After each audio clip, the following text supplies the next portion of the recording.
Shalom Bapak Ibu Saudara yang dikasihi Tuhan. Bagaimana kabarnya hari ini? Semoga kita semua selalu diberkati Tuhan dan dalam keadaan baik. Kembali lagi dengan kita dalam sapaan pagi hari ini di MD Malang 3 Timur, yang saat ini kita akan bersama-sama membaca dan merenungkan firman Tuhan yang terambil dari Kisah Para Rasul 9 ayat 3 sampai dengan 15. Namun sebelum bersama-sama kita membaca dan merenungkan firman Tuhan, mari terlebih dahulu kita berdoa. Bapa di dalam surga, terima kasih atas setiap berkat-Mu terhadap kami pada pagi hari ini, karena kami boleh berkesempatan menghirup udara segar yang datangnya dari Engkau. Dan rasa sukacita kami pada saat ini juga terwujud di dalam kami bisa merenungkan, membaca akan firman-Mu. Biarlah firman-Mu ini dapat menjadi suatu hal yang terus kami pelihara di dalam kehidupan kami sehari-hari. Maka mampukan kami pula untuk bisa melakukan firman-Mu di dalam kehidupan kami. Terima kasih ya Tuhan, dalam nama Kristus Yesus kami telah berdoa. Amin. Ya, di dalam bacaan kita dalam kitab Kisah Para Rasul 9 ayat 3 sampai dengan 15, kita juga akan diterangi sebuah tema kehadirannya yang merengkuh dan memulihkan. Kisah Para Rasul 9 ayat 3 sampai dengan 15 yang demikian. Dalam perjalanannya ke Damsyik, ketika ia sudah dekat kota itu, tiba-tiba cahaya memancar dari langit mengelilingi dia. Ia rebah ke tanah dan kedengaranlah olehnya suatu suara yang berkata kepadanya, "Saulus, Saulus, mengapakah engkau menganiaya aku?" Jawab Saulus, "Siapakah engkau, Tuhan?" Katanya, "Akulah Yesus yang kau aniaya itu. Tetapi bangunlah dan pergilah ke dalam kota. Di sana akan dikatakan kepadamu apa yang harus kau perbuat." Maka termangu-mangulah teman-temannya seperjalanan, karena mereka memang mendengar suara itu, tetapi tidak melihat seorang juga pun. Saulus bangun dan berdiri lalu membuka matanya, tetapi ia tidak dapat melihat apa-apa. Mereka harus menuntun dia masuk ke Damsyik. 3 hari lamanya ia tidak dapat melihat, dan 3 hari lamanya ia tidak makan dan minum. Di Damsyik ada seorang murid Tuhan bernama Ananias. Firman Tuhan kepadanya dalam suatu penglihatan. "Ananias," jawabnya. "Ini aku, Tuhan." Firman Tuhan, "Mari, pergilah ke jalan yang bernama Jalan Lurus, dan carilah di rumah Yudas seorang dari Tarsus yang bernama Saulus.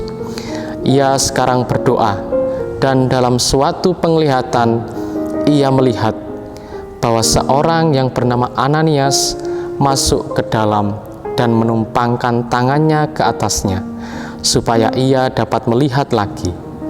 Jawab Ananias, "Tuhan, dari banyak orang telah kudengar tentang orang itu, betapa banyaknya kejahatan yang dilakukannya terhadap orang-orang kudus-Mu di Yerusalem.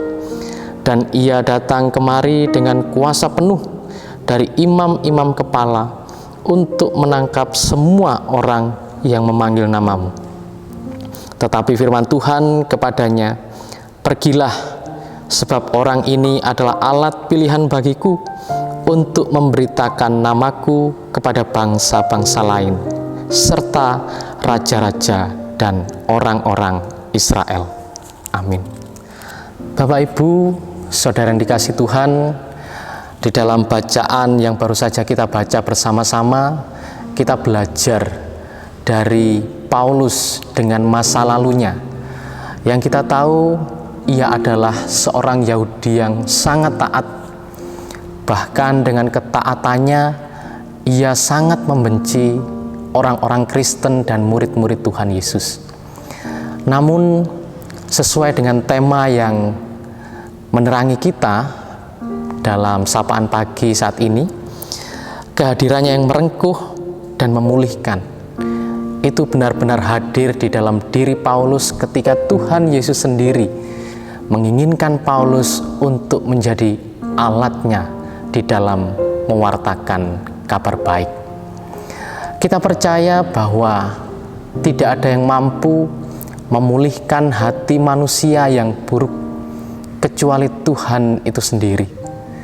Jadi melalui bacaan ini kita merefleksikan bagaimana kehidupan dari Paulus di masa lalu yang dengan kejamnya ia tidak segan-segan menyeret bahkan membunuh orang-orang Kristen. Namun ketika Tuhan menyentuh hatinya sehingga ia merasakan sendiri bagaimana kehadiran Tuhan yang ia rasakan pada saat itu, Paulus kemudian menjadi sadar bahwa dirinya ini dipakai oleh Tuhan Yesus untuk bisa mewartakan kabar baik. Oleh karena itu, Bapak Ibu, Saudara yang dikasihi Tuhan, ketika Tuhan Yesus hadir untuk merengkuh, ketika Tuhan Yesus hadir untuk memulihkan, bagaimana sikap kita bisa merespon itu semua dengan baik, seperti halnya yang dilakukan oleh Paulus. Sekalipun ia sangat kejam di masa lalu, tetapi ketika Tuhan Yesus sendiri yang hadir, ia yang memulihkan hatinya menjadi baik. Itu menandakan respon dari Paulus untuk mau dipakai Tuhan sebagai alatnya. Nah, maka pada itu saat ini kita bersama-sama menghayati sebagai umat kepunyaan Tuhan bagaimana di dalam masa Advent ini, dalam menyambut kehadiran Sang Raja Damai, Ia yang hadir untuk merengkuh dan memulihkan, marilah kita respon dengan baik. Mari kita meneladani setiap karyanya dan mau dipakai seperti hanya Paulus untuk mewartakan kabar baik. Kita sebagai umat Tuhan yang terus menghayati keberadaan kita di tengah-tengah dunia, marilah kita dapat memancarkan kasih Kristus yang telah Ia ajarkan, sehingga banyak orang nantinya akan mengenal bagaimana Yesus Kristus itu begitu mengasihi dunia ini. Kiranya di dalam sapaan pagi saat ini dapat semakin memantapkan dan menguatkan kita di dalam mengikut Tuhan Yesus Kristus, sehingga kita bisa menjadi anak-anak-Nya yang selalu taat.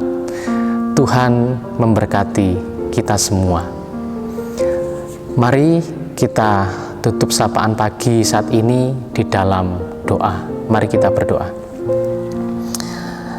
Melalui firman-Mu di dalam kitab Kisah Para Rasul 9 ayat 3 sampai dengan 15 tadi, ya Tuhan, kami belajar bagaimana kami bisa merespon panggilan-Mu ketika Engkau mau merengkuh dan Engkau hendak memulihkan hati kami.